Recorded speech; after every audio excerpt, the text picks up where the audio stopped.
এখানে দুইজন শহীদ আছেন, মানে শহীদ পরিবারের লোক আছেন। আমরা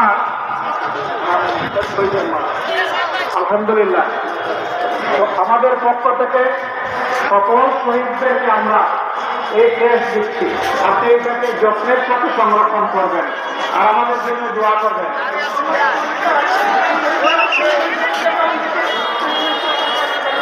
অনেক শুকরিয়া।